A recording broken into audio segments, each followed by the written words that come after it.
ಒಂದು ಕಾಲದಲ್ಲಿ ನಗರದಿಂದ ದೂರ ಬೆಟ್ಟಗಳ ಮಧ್ಯ ಮರೆತು ಹೋಗಿದ್ದ ಒಂದು ಚಿಕ್ಕ ಹಳ್ಳಿ ಇತ್ತು. ಹಗಲು ನೋಡಿದರೆ ಹಸರು ಗದ್ದೆಗಳು, ಮಹಿಳೆಯ ಮನೆಗಳು, ದೇವರ ಗುಡಿ, ಶಾಂತ ವಾತಾವರಣ. ಆದರೆ ಸೂರ್ಯಾಸ್ತವಾಗುತ್ತಿದ್ದಂತೆ ಆ ಹಳ್ಳಿ ಮೌನವಾಗ್ತಿತ್ತು. ಯಾಕಂದರೆ ರಾತ್ರಿ 7 ಗಂಟೆ ಆದಮೇಲೆ ಯಾರೂ ಹೊರಗೆ ಬರ್ತಿರಲಿಲ್ಲ. ಆ ಹಳ್ಳಿಯ ಜನರು ರಾತ್ರಿ ಆಯಿತು ಅಂದರೆ ಸಾಕು, ಬಾಗಿಲು ಮುಚ್ಚು, ಕಿಟಕಿ ತೆಗಿಬೇಡ, ಯಾರೇ ಕರೆದರೂ ಉತ್ತರ ಕೊಡಬೇಡ ಎಂದು ಹೇಳ್ತಿದ್ರು. ಯಾಕೆ ಅಂತ ಕೇಳಿದರೆ ಮೌನವಾಗ್ತಿದ್ರು. ಒಂದು ದಿನ ರವಿ ಎಂಬ ಯುವಕ ಆ ಹಳ್ಳಿಗೆ ಬಂದ. ಮೂಢನಂಬಿಕೆ, ಭೂತ, ಆತ್ಮ ಅಂತೆಲ್ಲ ಅವನಿಗೆ ನಂಬಿಕೆ ಇರಲಿಲ್ಲ. ಒಬ್ಬ ಊರಿನ ಹಿರಿಯ ರವಿಗೆ, ಮಗನೇ, ಇವತ್ತು ಇಲ್ಲಿ ಇರಬೇಡ, ಈ ರಾತ್ರಿ ಚೆನ್ನಾಗಿರಲ್ಲ ಅಂತ ಎಚ್ಚರಿಕೆ ಕೊಟ್ಟ. ಸುಮ್ಮನೆ ಹೆದರಿಸ್ಬೇಡಿ ಅಜ್ಜ ಅಂತ ಅವರಿಗೆ ಹಾಸ್ಯ ಮಾಡಿದ ರವಿ ಮುಂದೆ ನಡೆದ. ಸೂರ್ಯ ನಿಧಾನವಾಗಿ ಬೆಟ್ಟದ ಹಿಂದೆ ಅಡಗಿದ. ಮತ್ತೆ ಸಂಪೂರ್ಣ ಕತ್ತಲು. ರಾತ್ರಿ ಸಮಯ 7 ಆಗುತ್ತಿದ್ದಂತೆ ದಡ್ ಅಂತ ಎಲ್ಲ ಮನೆಯ ಬಾಗಿಲುಗಳು, ಕಿಟಕಿಗಳು ಮುಚ್ಚಿದವು. ರವಿ ಮಾತ್ರ ಒಬ್ಬನೇ ಖಾಲಿ ಬೀದಿಯಲ್ಲಿ ನಿಂತಿದ್ದ. ಹಿಂದಿನಿಂದ ಯಾರೋ ನಡೆದು ಬರುತ್ತಿರುವ ಶಬ್ದ.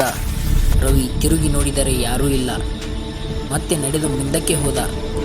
ಈಗ ಯಾರೋ ಅವನ ಬೆನ್ನ ಹಿಂದೆ ನಿಂತಂತೆ ಅನಿಸುತ್ತಿತ್ತು. ಆಗ ರವಿ ಭಯದಿಂದ ಬೆವರಲಾರಂಭಿಸಿದ. ನಿಧಾನವಾಗಿ ಹಿಂದೆ ತಿರುಗಿ ನೋಡಿದ ಕ್ಷಣ ಅವನ ಉಸಿರು ನಿಂತಂತಾಯಿತು. ಭಯಂಕರವಾದ ಮುಖ, ಕೆಂಪಾದ ಕಣ್ಣು, ಮುಖದಲ್ಲಿ ಸೇಡಿನ ಜ್ವಾಲೆ, ಬಿಳಿ ಸೀರೆ ಉಟ್ಟು ಒಂದು ಹೆಣ್ಣು ಅಲ್ಲಿ ನಿಂತಿತ್ತು. ನನ್ನ ಮನೆ ಎಲ್ಲಿದೆ ಎಂಬ ಅವಳ ಧ್ವನಿ ತುಂಬ ಭಯಂಕರವಾಗಿತ್ತು.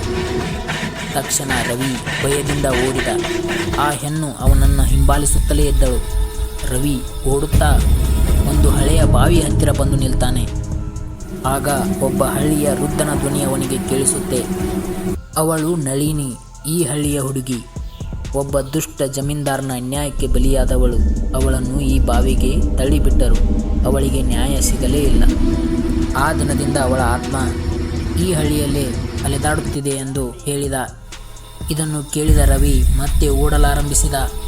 ಅವನು ಹಿಂದೆ ತಿರುಗಿ ನೋಡಿದಾಗ ಆ ಹೆಣ್ಣು ಗಾಳಿಯಲ್ಲಿ ಹತ್ತಿರ ಬರುತ್ತಿದ್ದಾಳೆ. ರವಿಯನ್ನು ಆಕ್ರಮಿಸಿಕೊಳ್ಳುತ್ತಾಳೆ. ಕೊನೆಗೆ ನ್ಯಾಯ ಬೇಕು ಅಂತ ಕೂಗ್ತಾಳೆ.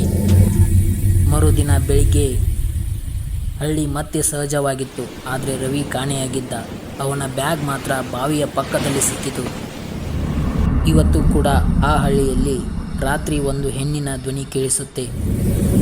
ಕೆಲವು ಆತ್ಮಗಳು ಭಯಾನಕವಲ್ಲ, ಅವುಗಳಿಗೆ ಸಿಗದ ನ್ಯಾಯವೇ ಭಯಾನಕ.